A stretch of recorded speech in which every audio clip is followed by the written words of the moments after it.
Hola, buenas tardes. Habla Miguel Fonseca, Miguel Ángel Fonseca Carrillo. Yo soy trabajador social, magíster en docencia para educación superior y con más de 20 años de experiencia en docencia universitaria, básicamente en cátedras de epistemología de las ciencias sociales, introducción al método científico, metodología de investigación social, análisis de políticas públicas y políticas públicas en general.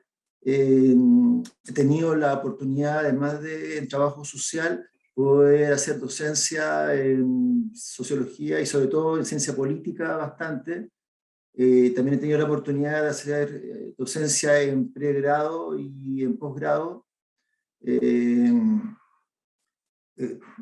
de mi experiencia en trabajo en universidades, una de las más importantes fue haber sido académico durante bastante tiempo de Universidad Arcis, en donde además de metodología e investigación, también tuve bastante trabajo en seminarios de título, y en términos de posgrado en el Magíster en Acción Social, Universidad Central, y también una de las oportunidades más importantes como crecimiento académico que he podido tener fue como profesor de intercambio en la Escuela de Posgrado de la Universidad Nacional del Altiplano, en Perú, en el Magíster en Trabajo Social, y toda esa experiencia acumulada me permite hoy mostrar este libro para el cual estamos convocados, quienes estamos reunidos acá.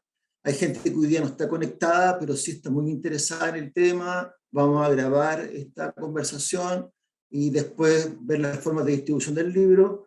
Este libro que se llama Hermenéutica, Fenomenología, Discurso, Contribuciones a diversas disciplinas sociales. Ahora, en la hermenéutica, la fenomenología y el concepto de discurso atraviesan los diferentes capítulos, por eso el título. ¿Y por qué diversas disciplinas sociales? Porque además de mirar el trabajo social, también miro hacia la ciencia política y miro hacia las disciplinas sociales en términos transversales. Por tanto, el libro, humildemente, puede ser un granito de arena, un aporte también para la antropología contemporánea, la sociología contemporánea, y sobre todo es un aporte para la ciencia política y el trabajo social contemporáneo, un aporte sencillo, un granito de arena. Ahí habrá que ver cómo son como las lecturas del libro. Bueno, cuando uno escribe un libro uno tiene una visión y es bueno ver la visión de un otro. Ahí yo agradezco al académico Alex Sea de la Universidad de Alberto Hurtado, quien hizo un prólogo general del libro y logró sintetizar en un párrafo el sentido del libro.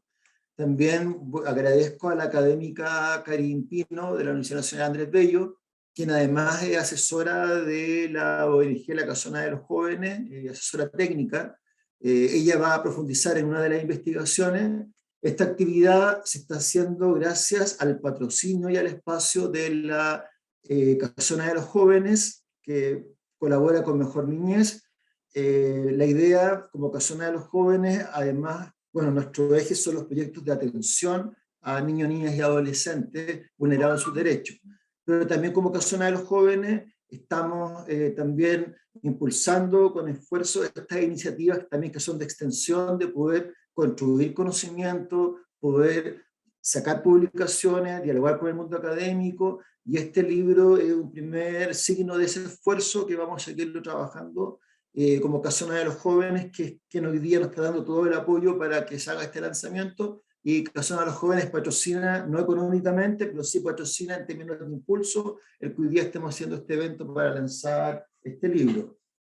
Les quiero contar que este libro no se lanza en cualquier momento. Estamos en un contexto preelectoral que es histórico en nuestro país, en donde se está polarizando temas tan relevantes como profundizar la democracia, los derechos humanos, versus retroceder en ellos. Como trabajo social y las disciplinas sociales en general, voy a tomarme aquí el nombre de la antropología, de la ciencia política, de la sociología, somos disciplinas comprometidas con los derechos humanos. Por tanto, y también somos disciplinas sociopolíticas, no somos disciplinas neutrales. La matriz sociopolítica atraviesa la posición que tomamos los trabajadores y trabajadoras sociales, la posición que tomamos las antropólogos, antropólogas, cientistas, politólogos, politólogas, sociólogos, sociólogas, Por tanto, este libro es un libro de epistemología, hermenéutica, fenomenología de discurso, es un libro de metodología, pero también es un libro eminentemente político. Y ahí yo quiero leer la contraportada, dándole las gracias al académico Alexea de la Universidad de Hurtado, que en un pequeño párrafo logra capturar el sentido del texto. Y dice, este libro se caracteriza, voy a sacarme los lentes porque lo mejor así, este libro se caracteriza por una mirada particular que recorre sus distintos capítulos y que da pie a discusiones que son muy relevantes para pensar y poner en marcha la intervención social en el actual contexto de crisis política, social y sanitaria en Chile. En este sentido, lo que define el libro es una mirada que articula un análisis de los textos y las voces con lo ético-valórico, que pone de manifiesto la desigualdad y propone un combate a partir de herramientas políticas y metodológicas en un marcado carácter multidisciplinar. Ese es el sentido del texto. El texto contiene 5 capítulos, 2 investigaciones, y, un artículo de metodología y 2 artículos que son más bien carácter ensayístico, artículos propiamente tal. Yo quiero darle la palabra, pues primero agradecer a la gente que se ha conectado, hay muchas actividades paralelas, hay mucha gente que me ha llamado estos días felicitándome por el logro, que también desean tener el libro, y quizás no pueden verlo ahora, pero van a ver la grabación, pero agradezco a toda la gente que está conectada, que después vamos a dejar unos minutos también para que puedan preguntar o comentar. Entonces voy a pasarle ahora la palabra a Alexea, para que nos hable de cada capítulo del libro, que él hizo el prólogo, que está acá. Aquí tengo el libro, aquí está el prólogo, y este prólogo yo le doy mi más profundo agradecimiento a Alexea por haber hecho un trabajo tan minucioso de, en 3, 4 páginas, poder sintetizar un libro de 5 capítulos que son bastante densos algunos en sí. Estamos hablando de investigaciones, propuestas metodológicas, artículos ensayísticos. Así que, Alex, estás presente ahí para que puedas tú tomar la palabra ahora, por favor, y nos puedas contar del contenido del libro de cada uno de sus capítulos. Hola, de nuevo, buenas tardes. Le agradezco a Miguel la invitación a escribir un prólogo, que es siempre complicado escribir un prólogo, y también la invitación a poder presentar el trabajo, o sea, el libro que de una u otra manera compila el trabajo que ha desarrollado durante mucho tiempo. Yo le comentaba a Miguel que siempre escribir un prólogo es como un problema o un desafío, sobre todo pensando que el vínculo que nos une es que yo lo pienso como el trabajo de un colega y de un compañero de pega con el que compartimos harto tiempo en la Escuela de Trabajo Social de la Universidad Arcis. Entonces, en ese sentido, agradezco a Miguel esta misión que me encomienda de sintetizar e invitar a leer un texto que, como ahí aparece en el prólogo, se basa como en sus experiencias, en sus convicciones y en su trabajo conceptual, que en el fondo de una u otra manera igual yo conocía, compartimos mucho tiempo el espacio de la escuela, entonces es de una u otra manera cuestiones sobre las que igual hemos conversado hace harto tiempo. Es verdad que no nos hemos encontrado desde que desapareció desde que desapareció la escuela, pero ha sido entretenido como reencontrarse, y lo que les voy a contar ahora es básicamente el prólogo.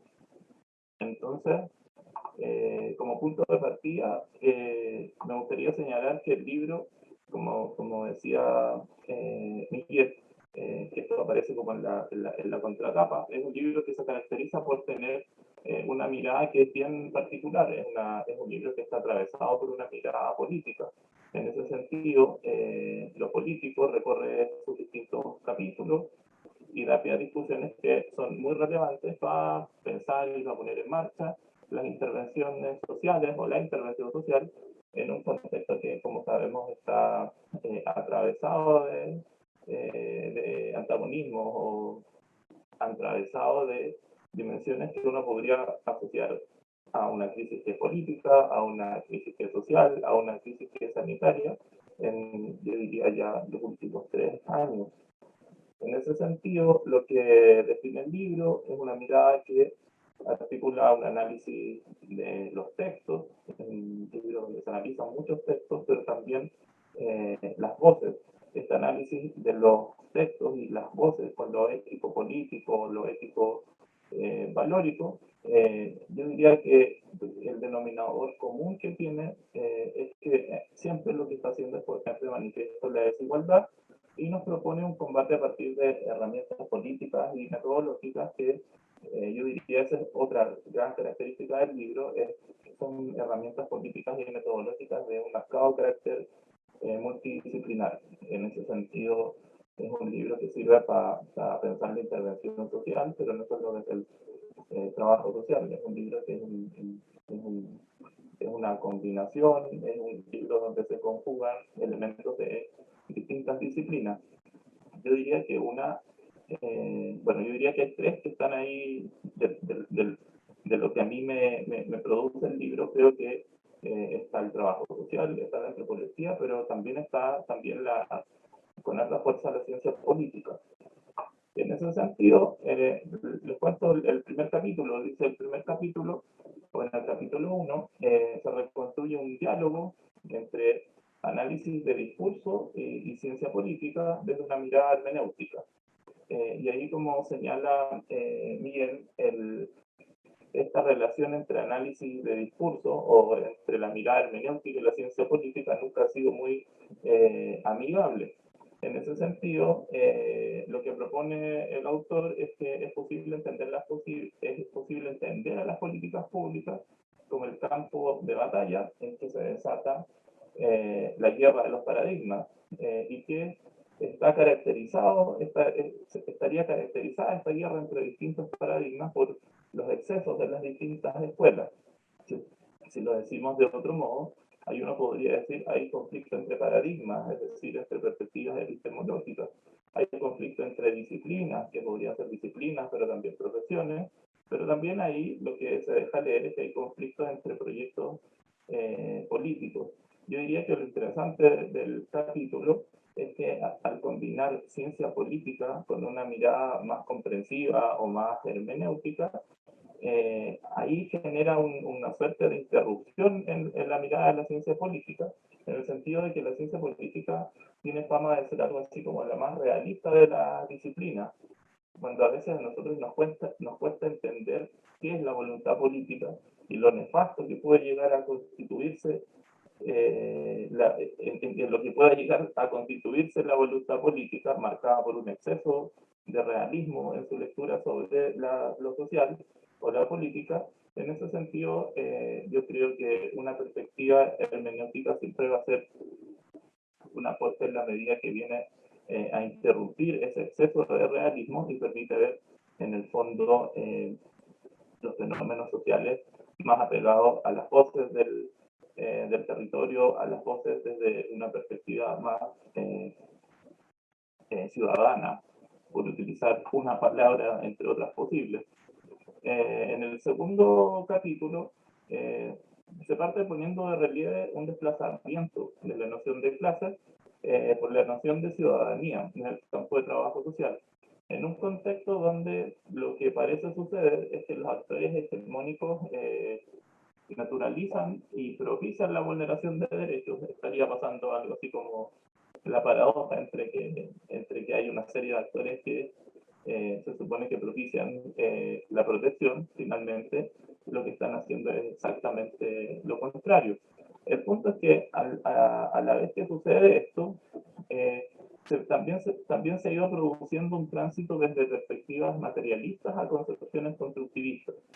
En ese sentido, lo que hace el texto es articular una reflexión, en este caso, donde se conjuga la ciudadanía y la vida cotidiana, en el entendido que se trata de dos esferas que habitualmente están escindidas. Yo diría que ahí se repite el gesto del primer capítulo, de en el fondo generar un diálogo entre el análisis de discurso y la hermenéutica y la ciencia política que no se llevan bien, y en este caso la articulación se fuerza en pensar cómo conjugar la ciudadanía con la vida cotidiana, pero también pensando en que esa articulación no se debería llevar a cabo desde una perspectiva sistémica, sino que desde una perspectiva materialista o crítica.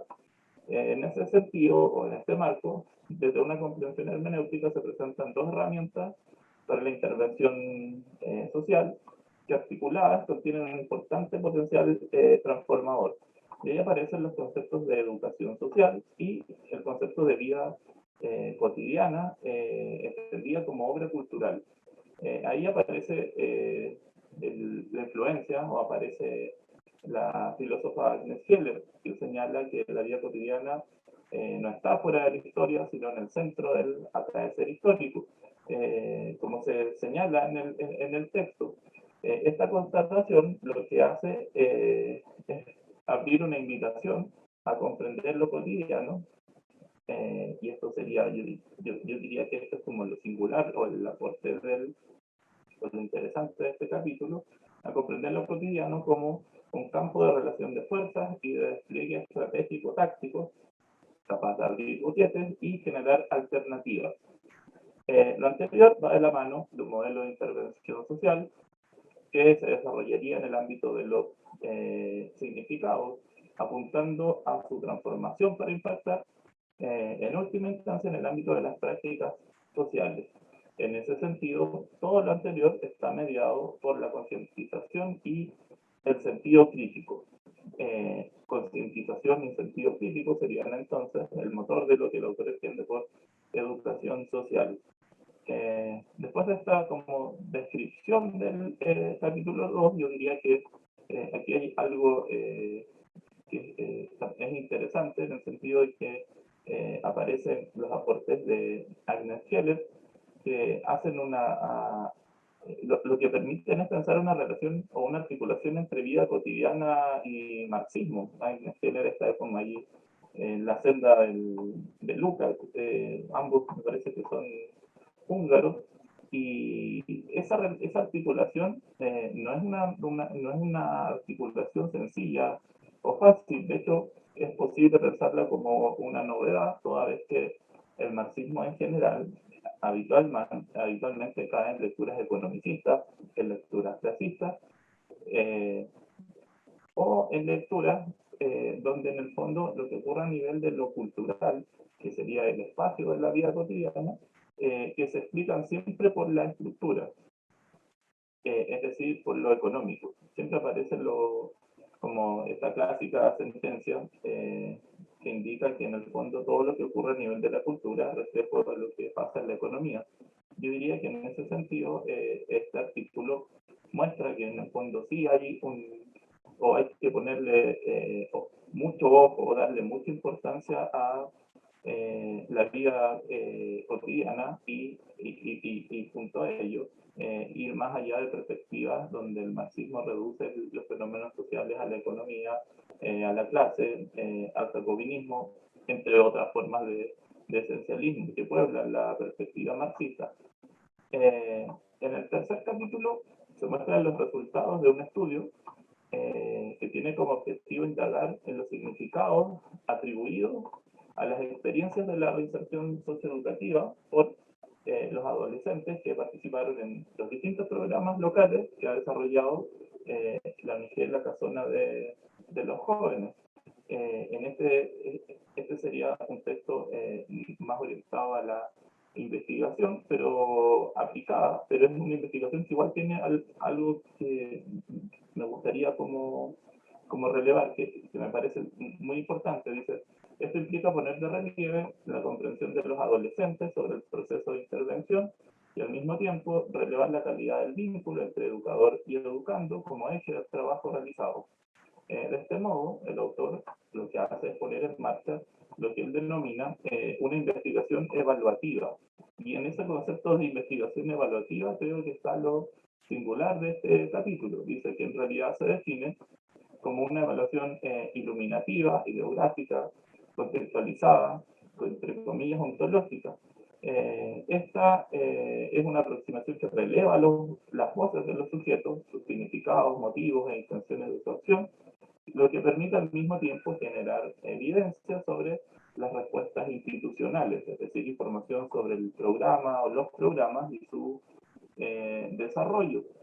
En este marco, todas las conclusiones apuntan a la calidad del vínculo, pensando en esta investigación en específico, todas las conclusiones apuntan a la calidad del vínculo entre los involucrados en la intervención, como se señala en el texto, la esencia de la relación entre dos personas, donde una se inclina hacia la otra, donde una ocupa un espacio en la vida de la otra, todo esto constituye un tipo de reciprocidad.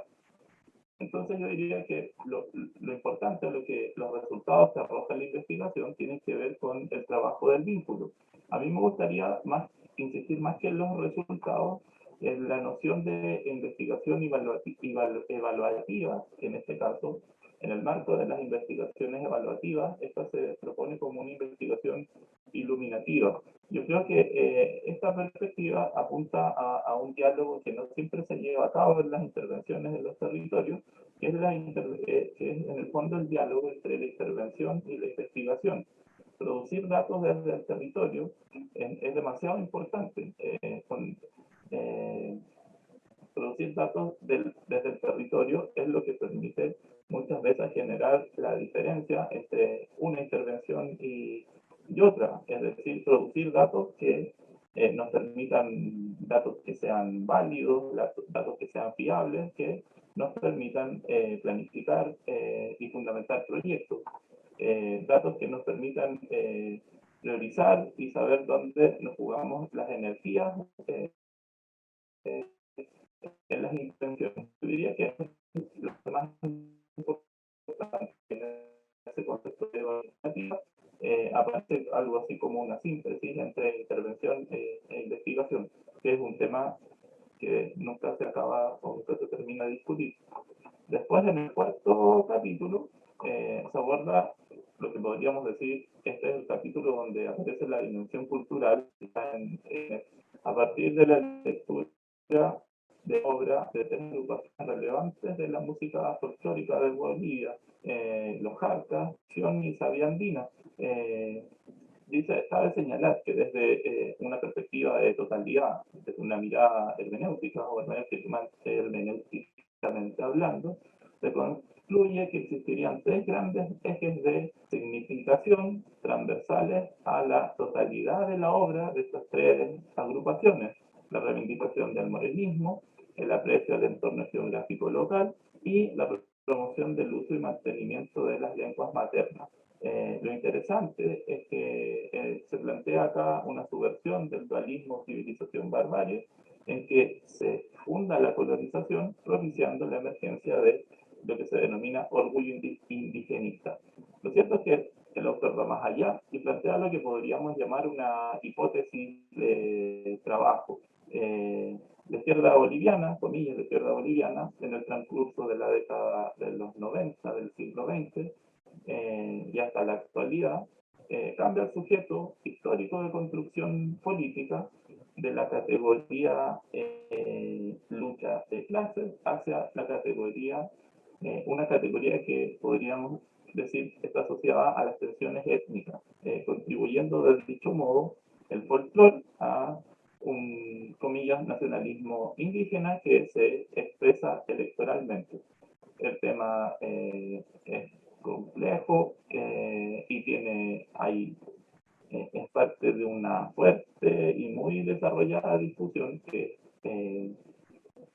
es conceptual, pero también se expresa directamente en el campo político y de las políticas sociales. Como ustedes saben, la discusión sobre el colonialismo está muy presente en los últimos, yo diría, 30 años, pensando en esas disputas entre lo anticolonial, lo postcolonial, lo decolonial. En ese sentido, yo diría que este capítulo aporta precisamente a esa discusión que uno podría, para no tener que desarrollar cada una de estas posturas, yo podría decir que es un aporte a la discusión sobre la crítica al colonialismo. Y esto me queda poquito, este es lo último, en el capítulo 5, nos encontramos con una propuesta para abordar una propuesta para abordar, dice, con la investigación social de la vida cotidiana. Esto está muy comunicado con lo que aparece en los capítulos anteriores, investigar la vida cotidiana. En este sentido, el foco está puesto en un diálogo con el trabajo social como disciplina. Sobre esto se señala que al adoptar un fundamento fenomenológico, la interpretación de la vida cotidiana puede considerar en tres momentos, que también son tres momentos. Aparece la cuestión del mapa de la vida cotidiana, la cuestión de la matriz del saber cotidiano y la matriz del orden y sentido de la vida cotidiana. En este marco, el investigador procede a analizar el material, categorizarlo y codificarlo, es decir, lo va descomponiendo y en ello va identificando los objetos intencionales, el orden y sentido de la vivencia y los saberes cotidianos. Junto a ello va exponiendo una descripción interpretativa de cada uno de estos componentes. Yo diría que este capítulo es un aporte para quien esté buscando una operacionalización de este enfoque que haga justicia a sus premisas conceptuales. Dice, y como ya terminando, aquí lo que podría decir es que lo que aparece en este capítulo, lo que yo entiendo que es algo así como el método, o la propuesta, o el modo en que el autor lleva a cabo su trabajo investigativo. Y en ese sentido, yo diría que este capítulo es como un aporte a la discusión sobre la metodología de investigación en las ciencias sociales. Lo que hace es abrir o nos muestra una posibilidad de entender operativamente cómo una perspectiva que ponga énfasis en lo fenomenológico, uno pueda ver nítidamente cómo eso se traduce en una perspectiva metodológica. Ya cerrando, podría decir que en función del recorrido por los distintos capítulos del libro, es posible distinguir, plantear algunas discusiones que son muy fructíferas de cara a este escenario contemporáneo, donde la idea es pensar la intervención social.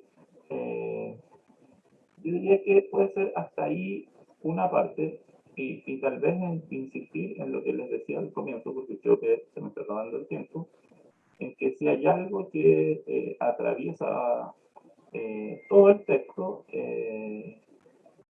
es que el texto nunca deja de situarse desde una perspectiva ético-política o desde una perspectiva política. Es un texto que siempre aparece situado, es un texto que siempre toma posición y más allá de que uno esté de acuerdo, ¿no?, con la posición que asume, creo que eso es lo que le falta a los textos en este momento, asumir posiciones, asumir posiciones y discutir propuestas que al mismo tiempo son parte de proyectos políticos. Yo creo que eso podría ser una forma de presentar el libro.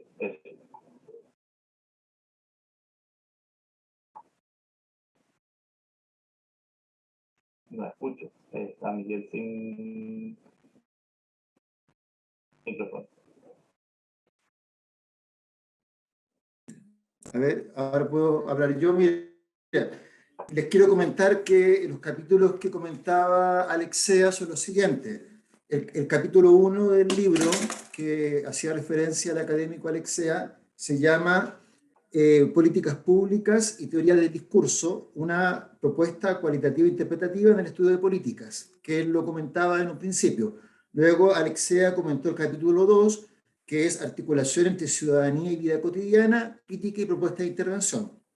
Luego el académico Alexea comentó el capítulo 3, significados atribuidos a las experiencias de la inserción educativa por los adolescentes participantes de la Casona de los Jóvenes en Chile, porque esto se presentó en el Congreso Mundial de Infancia, lo presentó Karin Pino y Sarili Fonseca de la Casona de los Jóvenes, expusieron en ese congreso esta investigación.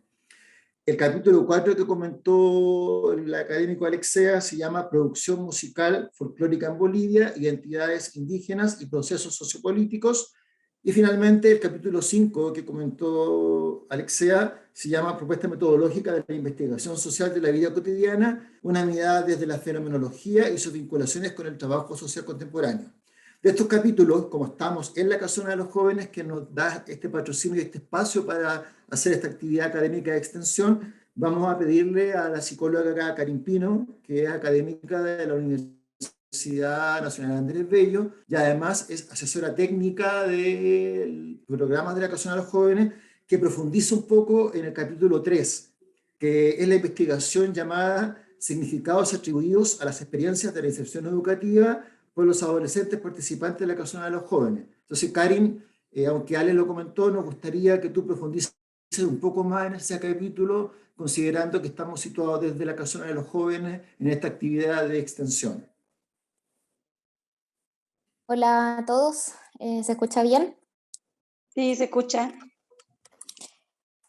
Gracias, Miguel, por la presentación. Efectivamente, en el año 2018 hubo una presentación de este capítulo junto con Sareli y, digamos, en representación también de la Casona. La idea de hoy es bajar un poco a los que no lo conocen, digamos, de dónde surge el tema de la Casona, el proceso interventivo y cómo surge también los programas de donde o el programa, en este caso, el de programa de reinserción educativa, donde surge esta investigación. ¿Ya?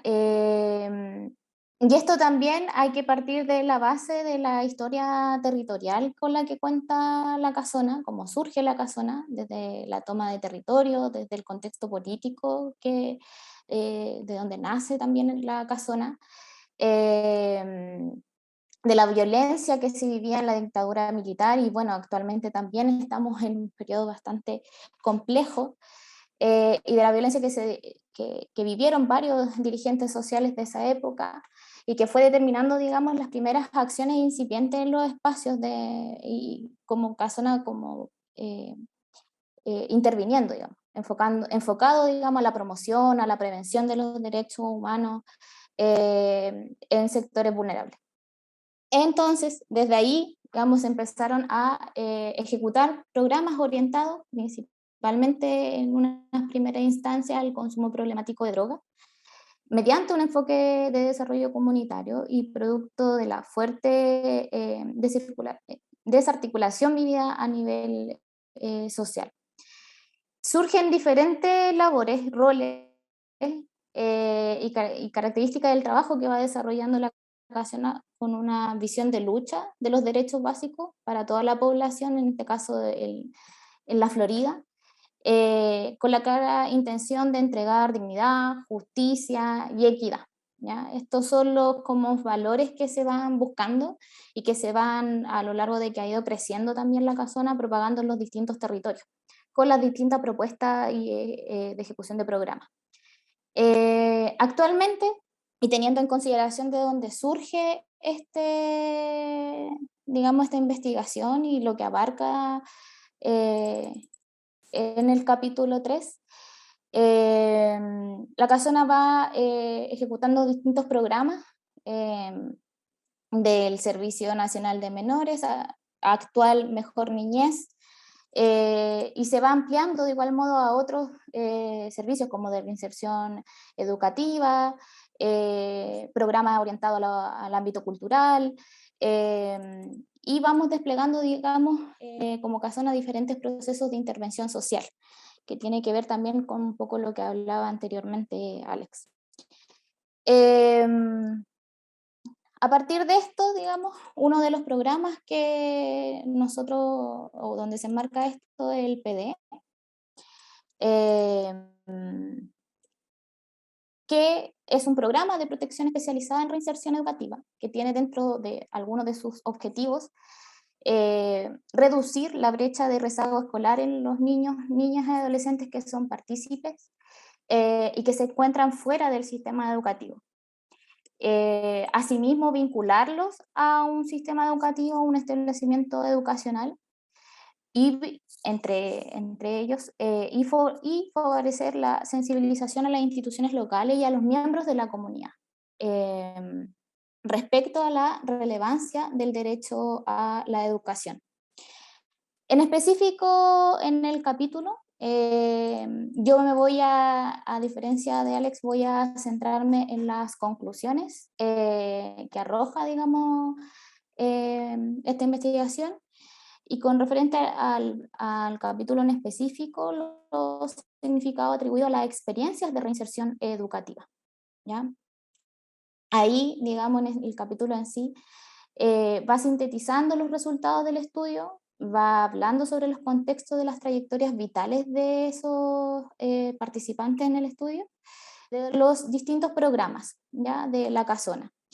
En primera instancia, bueno, ahí ya Alex habló respecto a los tipos de investigación, y digamos el programa en sí es parte de la oferta programática de la política pública que tiene relación con infancia, ¿ya? Entonces la muestra va orientada en esa perspectiva. Me voy a centrar entonces ahora en específico a lo que es el programa de reinserción educativa. Este atiende niños, niñas o adolescentes hasta los 18 años, 17 años, 11 meses, pero preferentemente a niños entre 10 y 17 años de edad, que se encuentran fuera del sistema educativo formal, con ausencia de matrícula en un colegio al momento del ingreso al programa, o que presentan fragilidad educativa, ¿ya?, con al menos un año de rezago escolar o por lo menos otros indicadores que alerten de una posible desvinculación escolar, ya sea ausentismo escolar, ya sea bajo rendimiento académico, el contar con adultos que no cuentan con adultos responsables que favorezcan la asistencia en el ámbito escolar o no le den la importancia al ámbito escolar, o que exista una relación conflictiva con problemas según el manual de convivencia escolar. Entonces los PDs en sí buscan favorecer las condiciones para el fortalecimiento de esta trayectoria educativa de los niños, niñas y adolescentes. Y el modelo de trabajo para la intervención es un modelo multidimensional, ¿ya?, que considera la intervención desde aspectos culturales, desde aspectos conceptuales, de recoger, digamos, las representaciones, recoger si existen, digamos, conflictos a nivel familiar que influyen en el desarrollo educativo y de la escuela. Y eso a partir, digamos, de las experiencias propias de estos niños y niñas que tienen dentro de los espacios educativos. Entonces, el programa en sí va a centrar su intervención en el ámbito pedagógico, pero también desde la intervención educativa integral y social, con apoyo escolar, con el objetivo de restituir y desarrollar habilidades educativas en estos niños, y disminuir, obviamente, el rezago escolar que presentan, ¿ya?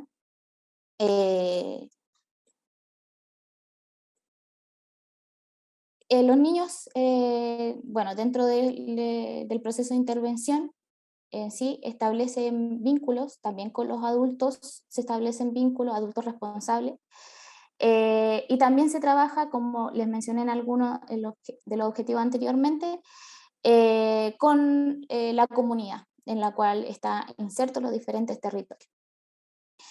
En relación específicamente a la investigación,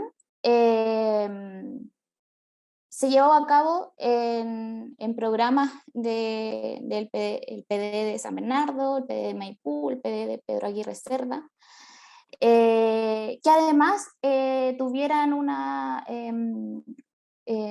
digamos, características con otros tipos de programas que intervenían en esos momentos, ya sea de presentación de consumo habitual o problemático de drogas, o que estaban intervenidos con programas, siendo intervenidos en programas psicosociales. ¿Ya? Y aquí lo que donde se va a centrar esta investigación va a ser en el sujeto individual, digamos, en el descubrimiento de su significado, lo que menciona, los motivos, las motivaciones y las intenciones de acción. ¿Ya? El poder mirar, ¿por qué mencionaba el tema del sujeto de atención? Porque eso es lo que mira dentro de la investigación, es la diversidad también de sujetos de atención. Y sobre todo se recurrió a lo que eran las historias de vida, en las cuales se dará y se da énfasis en este capítulo. Y que busca, bueno, paso a citar ahí, la negociación cotidiana entre aspiración y posibilidad, entre utopía y realidad, entre creación y aceptación. Por eso los datos que se recogen ahí vienen de la vida cotidiana de esos niños que participaron en la muestra. El sentido común, el dar la reconstrucción al individuo y confeccionar en cada una de las historias de vida o biográficas, e interpretar en la totalidad los relatos de sus experiencias vitales, ¿ya? Donde se intenta buscar alcanzar una comprensión de las vivencias de este actor social, entendiendo a ese niño, niña o adolescente como un actor social. Bajo esto, entonces, lo que se va a realizar es procurar aprender los significados que se le va dando y que se van expresando en estos niños, los relatos de vida, de sus historias de vidas, y, digamos, entregar, y aquí paso, digamos, a las conclusiones. Se realiza una triangulación que es súper importante dentro de la investigación, donde se pone en este triángulo, digamos, al equipo del proyecto, a las historias de vida recogidas en el proceso de entrevista y al contenido del proyecto de PD en sí, ¿ya? En un primer contenido relevante de esta triangulación dice relación, como lo habíamos planteado anteriormente, del sujeto de atención de los proyectos, que ya se mencionó, que eran menores de 18 años, que se encuentran fuera del sistema escolar o en fragilidad educativa, ¿ya? Esta triangulación, dicha definición de sujeto de atención con la diversidad de perfiles atendidos, es posible sostener que en la muestra, digamos, en los niños que participaron, que hay un posible, podemos hablar de fracaso escolar, y que se configura como un fenómeno multidimensional, menciona aquí en la investigación.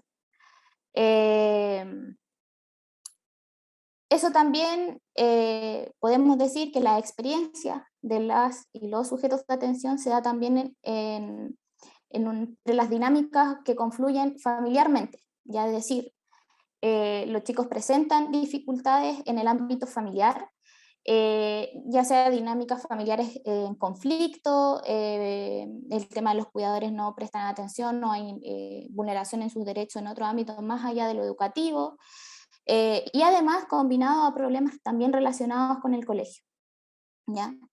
Por ejemplo, uno de los relatos que mencionaba uno de los niños participantes dice así: siempre fui tranquila y me echaron por una pelea, porque también tenía rabia y ya estaban los problemas con mi mamá.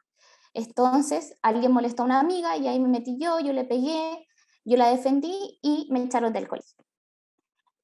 Ahí tenemos una muestra, digamos, de cómo se confluyen dinámicas familiares y también aspectos de infringir, por decirlo de un modo, el manual de convivencia que rige por los colegios.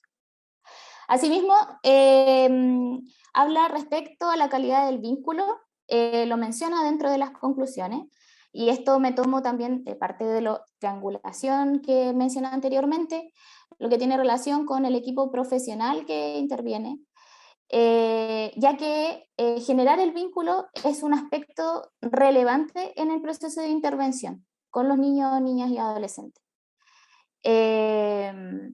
Respecto a esa figura, digamos, de educador, que se establece y cómo se establece esa relación. Y sale, digamos, a relucir dentro de los relatos, y ahí paso a citar, los tíos del programa son pulentos, son buenos, ayudan harto y te aconsejan, aprendís con ellos, son animados, me conversan, no son tan aburridos, como en otros lados, cierra ahí la cita. Como en otro lado, porque también mencionamos que el sujeto, en este caso estos niños, niñas, también participan en otros programas de la línea programática, digamos, del circuito de 24 horas de Sename, o actual Mejor Niñez. Y las intervenciones que se despliegan desde los proyectos, o lo que se menciona, se puede destacar de modo de este espacio que significa un lugar. Los niños y niñas y adolescentes le otorgan un lugar. Y los visualizan como aquello que le otorga apoyo escolar, pero también social. Además de ser un espacio de encuentro entre los niños y niñas, por tener características similares, digamos, ¿ya? Y pasar por contextos, situaciones de vida también similares. Por esto también se desarrollan grupos que son símiles, ¿ya? Y ellos también lo visualizan así, digamos, dentro de eso, su trayectoria, a pesar de que su trayectoria escolar está en conflicto, digamos, y existen conflictos también desde el ámbito familiar, como desarraigo en algunos casos con su contexto familiar, visualizan, digamos, al espacio o al centro como ese espacio de contención, ¿ya? Como ese espacio en el cual se puede desarrollar, como ese espacio que le puede entregar ayuda, y que ponen, digamos, un proyecto de vida, ¿ya? Y ahí paso también a uno de los aspectos de las conclusiones de la investigación. Ellos explicitan, digamos, su voluntad y la motivación para proyectarse para culminar su estudio, ¿ya? Y hacen de ellos parte de ese proceso una vez que, como mencioné anteriormente, ocurren esos procesos de vinculación, digamos, de manera óptima y positiva. Y ya como para ir concluyendo, va a ser súper importante, digamos, cómo se van configurando las experiencias de asistir al programa en sí, cómo van adquiriendo, digamos, sentido a terminar, digamos, o darle importancia a su trayectoria educativa dentro de la vida de esos niños y adolescentes. Construyen un eje esencial, digamos, dentro de los procesos de intervención que se van a llevar a cabo. Y posiciona, digamos, al PDE y en base a las historias de vidas que recogió Miguel en estos adolescentes, el rol del estudio juega un rol fundamental, digamos, en los procesos, en el desarrollo de estos niños, ¿ya? En su ciclo vital, por decirlo de una forma. Y ahí integramos, digamos, y ahí voy a citar al texto en sí, que habla, digamos, que los programas PDE y las historias de vida, consideradas, digamos, en la investigación, juegan un rol fundamental, el rol también de los profesionales que integran los equipos de los proyectos, en términos de reconocer cómo se van enunciando lo que mencioné anteriormente, la calidad del vínculo. Sin eso, menciona, no habría un proceso de resignificación y de reingreso de ese niño o niña adolescente al sistema escolar formal. sino un vínculo que sea y que forme reciprocidad en esa relación. Eso. Espero que haya logrado el cometido. No se escucha, Miguel, estás con el micrófono apagado. Karen, igual te quiero dar las gracias por cómo sintetizas una investigación que es bastante extensa. Algo que yo quiero destacar, que lo destacó Alex y también tú, es que efectivamente aquí son las historias de vida, son los relatos, quizás no se ven tan claramente, pero son los relatos de la historia de vida de los adolescentes los que nos ayudan a iluminarnos teóricamente. Esta investigación no parte con teoría a priori, por tanto sigue el camino de la teoría fundada, que en el fondo, después de escuchar la voz de los adolescentes, vamos a concluir, como tú bien señalaste, y finalmente la pedagogía de la reciprocidad es una teoría que ilumina para comprender el proceso de resignificación al cual aludía Karin, y eso implica la calidad del vínculo como un eje central. Y ahí se genera una polaridad de significado entre el significado de la escuela como un espacio excluyente y el significado del PD como incluyente, con un vínculo recíproco, y eso ilumina la pedagogía de la reciprocidad. Bueno, ya hemos hecho todos los comentarios. Como todo evento partimos un poquito más tarde porque las conexiones no son fáciles, pero al menos un par de minutitos si es que alguien quiere comentar o hacer alguna pregunta de las personas que están conectadas, disculpen. Si alguien quiere comentar algo breve, hacer alguna pregunta, está Susana, está Ángela, está Claudio, está René Acevedo, Isabel Merino, veo aquí a harta gente, y también agradezco a toda la gente que se conectó, le doy las gracias. Yo más que preguntar, quiero destacar la importancia que tiene este libro por su contenido y por lo que manifiesta. Yo estoy muy preocupado porque creo que los efectos que lo estamos pasando hoy día en Chile aún no se perciben, y de esta manera nos vamos a dar cuenta que lo que tú reflejas en ese texto va a ser una de las grandes producciones que vamos a tener en nuestra sociedad, especialmente con jóvenes. Hoy día el mundo de los jóvenes está marcando una tendencia que quieren de nosotros para el futuro, y nosotros, muchos adultos, no han respondido a esa necesidad y requerimiento que tienen. Yo recuerdo que se hizo un seminario donde todavía no pasaba nada, donde tú planteaste claramente, si no hay un efecto de escuchar a estos jóvenes en sus necesidades, va a ser mucho el mundo que va a despertar del sistema, porque el sistema no responde. Y ese sistema ya lo vimos ya. En situaciones complicadas, teníamos chicos de los campos desconectados, no estábamos preparados para poder responder a eso como sociedad.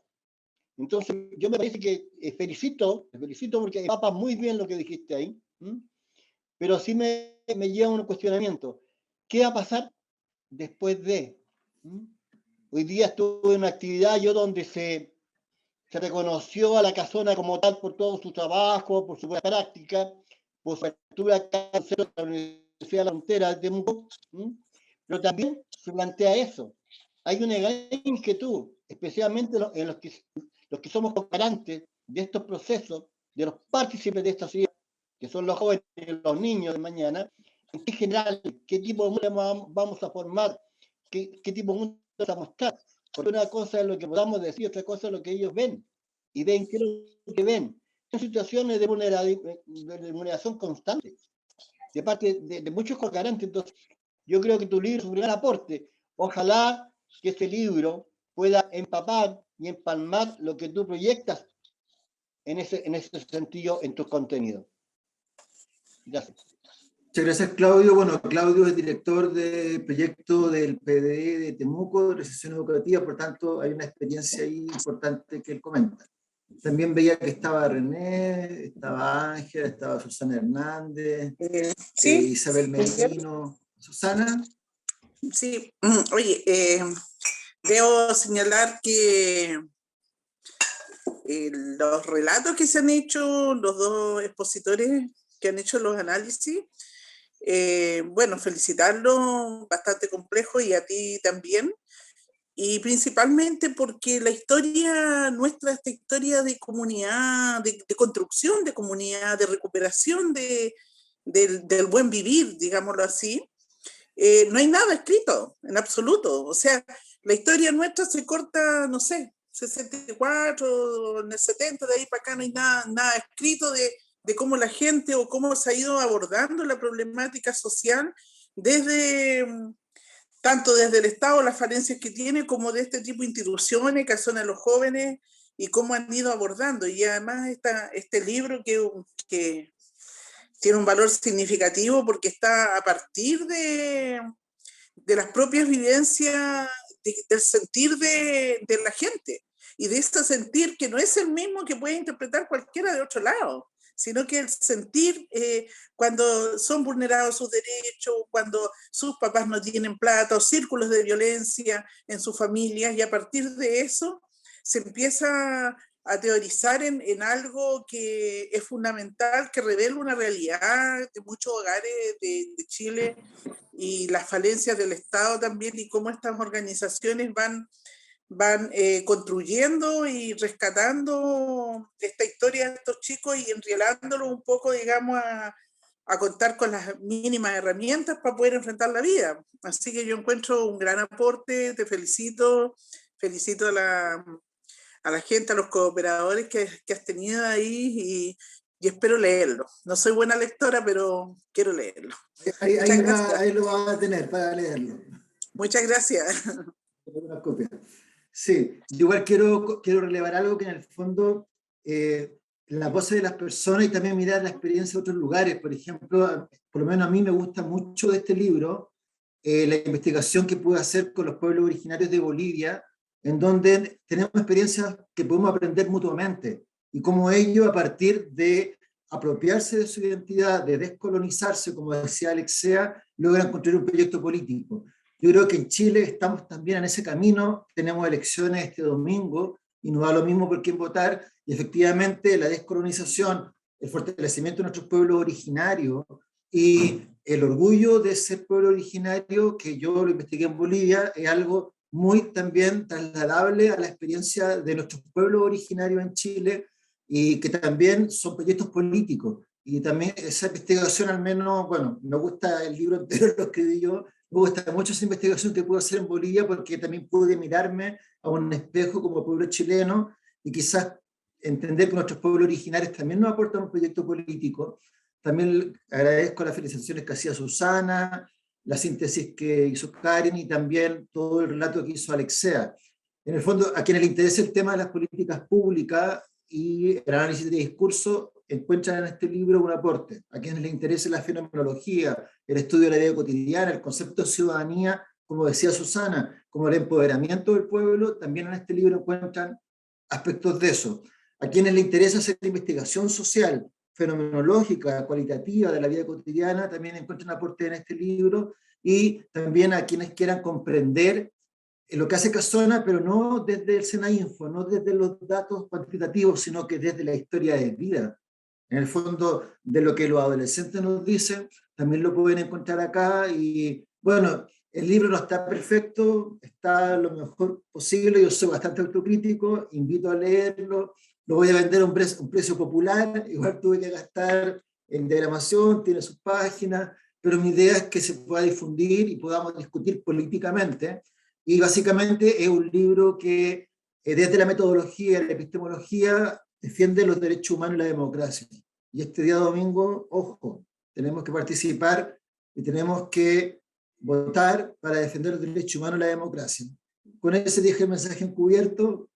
Todas las actividades que estamos haciendo estos días tienen una línea porque estamos en un cero riesgo. De hecho, los derechos humanos en Chile son vulnerados y tenemos mucho por hacer aún. Entonces, en ese contexto, yo también, como decía Alex, en este libro, en cada capítulo, trato de aportar políticamente, vincular la filosofía, la metodología con la política y la importancia de las personas, los actores y sujetos de la acción social, como decía Susana, como decía Alex, como decía Karin. La síntesis que hizo Karin fue excelente. Alexea, como académico, un excelente resumen del libro y agradezco eso. No sé si que hay algún último comentario, porque estamos como... Sí, si fuera posible, Miguel, René por acá. Sí, René. Hola, me uní un poquito tarde porque tenía algunos problemas de audio, pero ahora ya te puedo escuchar bien y alcancé a ver las ponencias de Alex y de las exposiciones, digamos, de Alex y de Kai. Así que agradecerte por la invitación, agradecerte por el espacio, con muchas ganas de leer el libro. Creo que eso es precisamente lo que tenemos que hacer, difundir, promover el tema de las vulneraciones. Cuando uno ya lleva tanto tiempo, en lo personal, llevo hartos años trabajando en proyectos sociales y hartos años vinculado a la casona. Y el tema de la vulneración, la idea es que no nos pille esa incapacidad de asombrarnos, porque si no pasa a ser parte del paisaje. Y una manera de que eso no pase a ser parte del paisaje, una manera de denunciar y hacer visible esto es precisamente con este tipo de publicaciones, que rescatemos y que fomentemos en el fondo, que podemos fomentar, tenemos que en el fondo fomentar y promover los derechos. Y la manera en el fondo de generar también conciencia es mediante este tipo de publicaciones. Con este tipo de publicaciones nosotros podemos efectivamente, y por eso se agradece la instancia de relevar estos tipos de temas, relevar el tema de los derechos, relevar el tema de la participación, relevar el discurso, ¿no?, de los chicos que se rescata en muchas partes del libro, porque no es lo mismo la apreciación académica que el relato desde la hermenéutica, el tema también de la inclusión, en la parte que se habla sobre los pueblos originarios también, son cosas que están en el cotidiano y que tenemos que relevar, y eso se agradece. Así que muchas gracias y espero poder leer el libro pronto. Muchas gracias. Oye, Lo puedes leer cuando quieras. ¿Se puede? Sareli, sí, por Sí, mira, supuesto. ¿sabes qué? Sí, yo creo muy importante, lo que plantea un poco el René, yo creo que la labor de las personas que estamos interviniendo, ejecutando políticas públicas, es también sistematizar e investigar sobre lo que hacemos, sobre nuestro quehacer, para incidir en las políticas públicas. Creo que Casona tiene el 50% de los proyectos educativos PDE que está vinculado a Sename de la Mejor Niñez, y hemos ido constantemente sistematizando e investigando nuestro quehacer para mejorar e incidir en las mismas bases técnicas de esta política. Ahora, creo que a veces estamos consumidos en el quehacer, pero si no pensamos y repensamos el quehacer, simplemente somos unos burócratas, tecnócratas, que no podemos ir reflexionando en lo que hacemos. Creo que eso se agradece, que Miguel se dé el tiempo y nos cooperes con esta posibilidad de ir mejorando también lo que vamos haciendo constantemente. Así que gracias, tenemos el desafío de poder compartir este libro con otro equipo, compartirlo con otras instituciones, o también Macarin, que está en la universidad, o el mismo Alex, que el prólogo del libro lo hizo. También es importante que la academia pudiese incorpore constantemente este tipo de sistematización e investigaciones que se hacen de la misma implementación de las políticas públicas y de lo que estamos implementando además, que es mucho más rico todavía. Así que gracias por la invitación. Nos queda, yo con la Cari presentamos uno de los capítulos del libro, fue muy interesante, pero falta muchos más capítulos que revisar y leer, así que lo estudiaremos, lo implementaremos y usaremos esos capítulos también para seguir mejorando nuestras intervenciones con los niños y niñas, familias, los territorios donde estamos insertos. Así que gracias.